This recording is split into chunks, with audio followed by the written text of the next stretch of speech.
Hello everyone, this is Miss Mary Ann, and this is week 2 of our summer reading program, Imagine Your Story. If you remember, last week we had a story about Little Red Riding Hood. This week I have another story about Red Riding Hood, but this is what they call a fractured fairy tale. It's a little bit different. They kind of mix some of the things up. So today I will be reading, Honestly, Red Riding Hood was rotten. And this is told by the wolf. And it's the story of Little Red Riding Hood. The author is Trisha Speed Shaskan, and it's illustrated by Gerald Guerlais. Honestly, Little Red Riding Hood was rotten. Let's see what the wolf has to say. Chomp, chomp. Oh, I'm sorry. I was just finishing my lunch. My name is Wolf. Big, bad wolf. You may have heard the story of Little Red Riding Hood, about a girl and her granny. Seems everyone has, but my tale is different.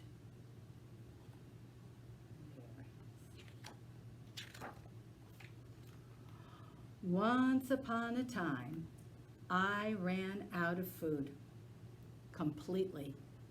The cupboards were bare, the freezer was too. And I'd eaten every last vegetable and fruit in the garden. Every one. Other wolves might have lunched on little forest critters like chipmunks, bunnies, squirrels. But I'm a vegetarian. That's right. I don't eat meat. Well, I try not to. I love apples. Honey Crisp, Pink Ladies, Golden Delicious, any kind, really. But sadly, it was a long time until apple harvest. I hadn't eaten in weeks. My stomach growled and howled. It moaned and groaned. It even roared. Then my nose took over. Sniff, sniff. I took a whiff. What was it? A girl. Sniff, sniff. I took a whiff. What was it? Cake, butter. In this forest? I had to investigate. And there she was, Little Red Riding Hood. She looked as plump and juicy as a big, sweet apple. Little Red waved her cape. Isn't it pretty, she said. Yeah, I said. Aren't I pretty, she said. Was she admiring herself in that puddle? With this cape, she said, I'm even prettier than usual. Boy, someone sure was full of herself. My stomach growled. Little Red twirled a strand of her hair. Mother says the cape looks grand with my skin. My skin shines like pearls. Or the meat of a ripe apple, I thought, licking my chops. Remember, I hadn't eaten in weeks. Time to chomp. But then Little Red said, I can't wait until Granny sees how pretty I am today. I'm bringing her cake and butter from my mother. My stomach howled. 2 meals? I thought, Granny for breakfast and Little Red for lunch? and cake and butter for dessert. Where does Granny live? I asked. Little Red pointed. Down there, in the clearing, the brown house. I knew that house, and I had a plan. Let's play a game, I said. Little Red smiled. I'm awesome at games. I bet you are, I said. You take this path, and I'll take that path, and let's see who gets to Granny's first. I will, she said. I'm the prettiest and the fastest. I bet you are, I said. My stomach moaned, and before it groaned, I ran. No one knows the forest like I do. I chose the shorter path. Sniff, sniff. I took a whiff. What was it? Apple air freshener? Tap, tap. I knocked on the door. Who's there? Called out a voice. Your granddaughter, I squeaked. I brought you cake and butter from Mother. Door's open, Granny said.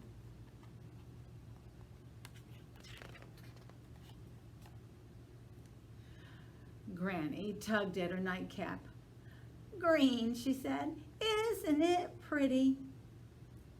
Pretty like a Granny Smith apple, I thought. Aren't I pretty? Granny said. You must have heard the saying, the apple doesn't fall far from the tree. Well, it's true. My stomach moaned. What's that noise? Granny asked. Chomp, chomp. I had to eat her. She was no Macintosh, but not bad. I still felt hungry.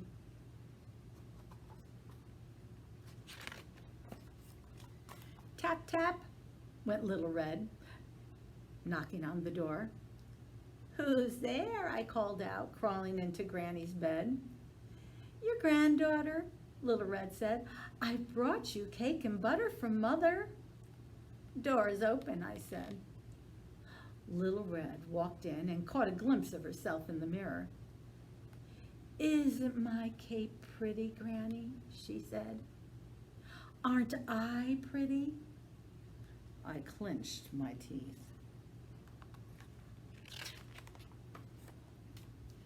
Granny, Little Red said, what deep, dark eyes I have. I said, the color of apple seeds. Granny, she said, what perfect ears I have. I said, shaped like sharply cut apple slices. Granny, she said, what pretty red lips I have. I said, red delicious. Granny, she said, what lovely skin I have. Chomp, chomp. I ate her up. What can I say? Things look different when you're hungry. She was no Fuji or Crispin Apple. In fact, to be honest, she was a bit rotten, but she was better than nothing. Plus, I got dessert. The end. So you can see this book is a little bit different than last week's. Now, I have a craft for you. Last week, you made Little Red Riding Hood, so what do you think we're going to make today? That's right. We need to make the wolf. And here he is, the big bad wolf. Watch out. Chomp, chomp, chomp. The way that we're going to do the wolf, you have all the pieces in your bag. And of course, you'll start with the paper bag, and you have a shape like this. What you're going to want to do is maybe take the teeth and use a glue stick and glue them right down here on the bottom, the sort of triangle shape. And then you're going to want to glue the tongue down here. See that? Once that is finished, you need some ears. They're cut out for you. And then you're going to need your scissors to cut out the pink inside of the ears, if you can see that. It's marked for you. We have 2 googly eyes to put on, and you'll need your marker to make some eyebrows, make them look really fierce. Then we have a couple of strips that you'll put down at the bottom tip of his nose there, his snout. Put them both on, and then we have a black pom-pom for you. You might need a little glue to get the pom-pom to stick, and you'll glue that onto the bottom. Then you'll take your paper bag, and what I did was I put a big line down the middle. You can do that, and then there's 2 round pieces like this that are his paws. You can put on the bottom, and then use your marker to make some claws on the paws. What I do include in the packet, there's a picture of the wool, so that'll help you know how to put them together. Also, I have included some activity sheets. There's a coloring sheet of the wolf and Little Red Riding Hood, and then there's a wolf color by size. What you're going to do is color all the large, big wolves gray. And if you don't have a gray marker or crayon, what you can do is use the black one and do it very, very lightly. Then you can color the medium-sized wolves brown and color the small ones black. Okay? So I hope you have fun doing this, and I hope to see you next week at Story Hour on Tuesdays in Deltaville at 10:30, and also Wednesdays in Urbana at 10:30. It's outside, so weather permitting. Hope some of you will come. We've been having a really good time, and bring your reading logs in. You can sign up for summer reading anytime. Call the library or come in, and we'll sign you up and give you your reading logs. Hope to see you next week. Bye-bye.